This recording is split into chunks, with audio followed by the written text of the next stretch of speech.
Hey, it's Dr. Jared, and these are 6 exercises everyone should do for their knee pain.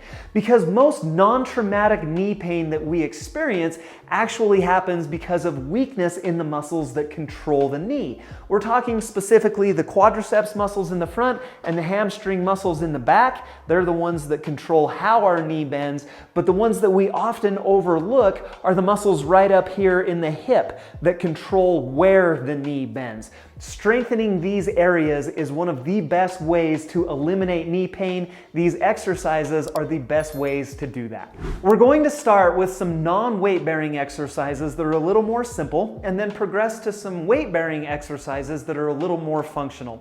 The first one's going to be for your quad muscles. This is going to be a short arc quad. You're going to sit with your legs out in front of you. Underneath my knees, I have a foam roller. You can use that if you have one available. If not, a large beach towel rolled up or a pillow that's doubled over also works well. We just want a slight bend in our knees right here. What I'm going to do is contract this quad muscle right here on the top of my leg to lift my heel just as high as it can go. Feel a really good contraction right up here in the quad, and then slowly return right back down to that starting position. So it looks just like that. It's not a very big motion, and we're just working on the terminal range of our motion, so most people are pretty tolerant to this. What I would do is I'd repeat this about 10 to 15 times, and then do that for 3 sets. So 3 sets of about 10 to 15 reps. If that one feels okay, what I usually like to do with patients in my clinic is to progress them from a short arc quad to a long arc quad, which would be right here. If I sit here on the edge of my bed with my leg dangling down in this position, I'm gonna contract that quad and then fire it and lift it up as high as my heel will come, and then all the way back down. Basically now what we're doing is we're strengthening through a greater range of motion. Just works that quad muscle a little harder. However, keep in mind that this is also a little more aggressive at your knee. So if this hurts, just go back to that short arc quad version, because we want to try to avoid pain if possible. The numbers on this one would be the same, 3 sets of about 10 to 15 reps. To work the hamstring muscle right here on the back of my leg, I like hamstring bridges for that. So we're gonna lay down on our back with our knees bent. First move on this is to actually dig your heels down into the ground.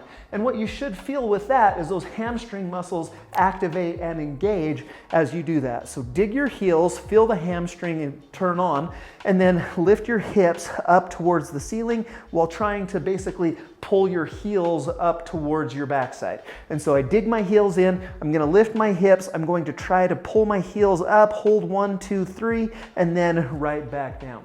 And what you should feel with that is just a really good contraction in those hamstring muscles, those muscles that work on the back of your legs. This would be called an isometric contraction. There's no motion that's occurring at my knee, but I am engaging those muscles. Usually most people are really tolerant to this, makes it a really good exercise. Repeat that 10 to 15 times and do 3 sets. The next exercise, and probably one of the most important, is going to be for your hip abductors. As I mentioned in the introduction, that's an important muscle that controls where your knee bends, and weakness here is the cause of a lot of knee pain that I treat. One of the best ways to work that would be with a side-lying hip abduction. You're going to lay down on your side with your injured knee up. So I'm going to work this right leg. My left leg is bent. That provides a little more support. And then what I'm going to do is keep my right leg straight and focus on raising my right heel up towards the ceiling. You pull it up towards the ceiling and actually a little bit behind you. And what you should feel is this muscle right here on the top kind of back side of your hip engage and contract as you do that. And so it looks just like that. Don't let your toe roll up. Don't let your hip roll back. Keep your hips stacked and then lead with that heel to get up towards the ceiling. About 10 to 15 repetitions, repeated 3 times is a great number to shoot for. Our next 3 exercises are upright and weight bearing, making them a little more functional. But before I jump into those, are you finding this beneficial? Is this useful to you? If so, hit the thumbs up button and comment your experience down below. I love to hear from you guys. Okay, so our first exercise in weight bearing is going to be an air squat. Now, form is very important on this. Whenever I teach this for the first time, I like to teach it on a bench. Most people, when they do a squat, they bend at their knees and lower kind of in this upright posture. What we need to do is actually bend at the hips first to get our weight back onto our heels. An easy way to do that is with well, I've got a bench right here. If you've got a chair, that's a good target to shoot for.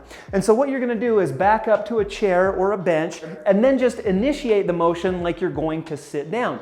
And so what that does is that makes us bend at the hips first, lower with our quads until we just touch the surface, the chair, and then return back to that starting position.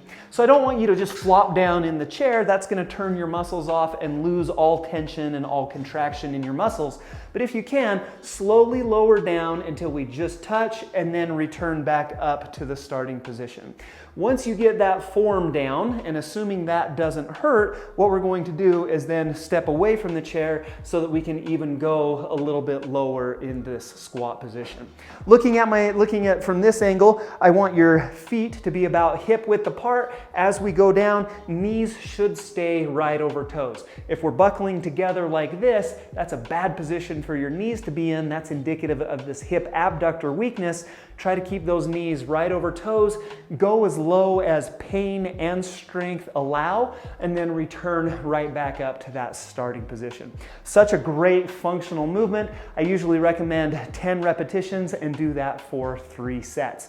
And of course, if that's too easy, we can also add some dumbbells or some kind of resistance, just like I'm showing you on the screen right now. The next exercise that I love is going to be a lunge. However, when I say lunge and people have knee pain, it's usually met with fear, because this is what a typical lunge looks like. Lunging forward with our weight onto our knees. That is an aggressive exercise, especially if you have knee pain. Most people don't like that forward lunge very much. However, when we do a reverse lunge, it takes a lot of that pressure off of your knee and therefore makes it a little more tolerable if you have pain.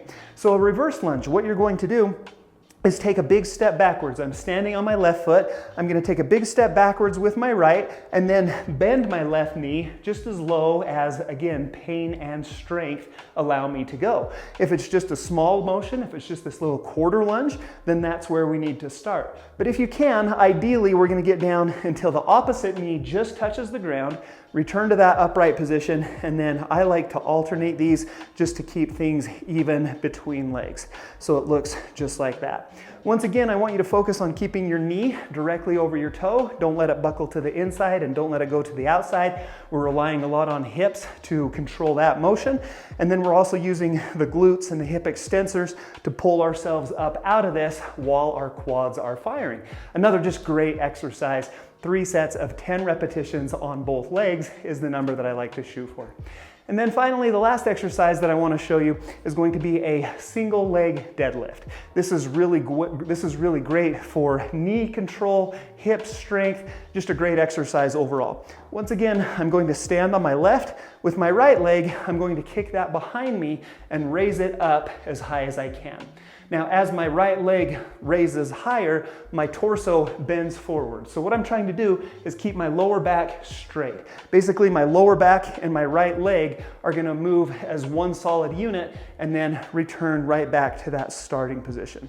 Once again, go as low as you can. If it's only right here, that's totally just fine. But our focus is you're gonna feel that in the quad as we have a soft bend in our knee.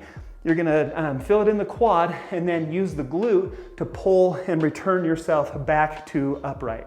One thing that I see on this one a lot is people, when they come up into this position and start to lower backwards, they'll let this hip fall down towards the floor and kind of get in this twisted position. Once again, that happens if you don't have good strength here in your hip abductors. And so what we want to do is use those hip muscles to keep our hips nice and level throughout that motion. And what I typically recommend is 10 reps on the left, 10 reps on the right, and then repeat that 3 times. Now, if you're looking for more great help with your knee pain, check out this video right here from Tone and Tighten. For some reason, YouTube thinks you might like this one, so check that one out. Of course, if you haven't subscribed to my channel yet, hit the circle right here to do that. I'd love to see you back for future videos. Hope this helps, and I hope to see you again soon.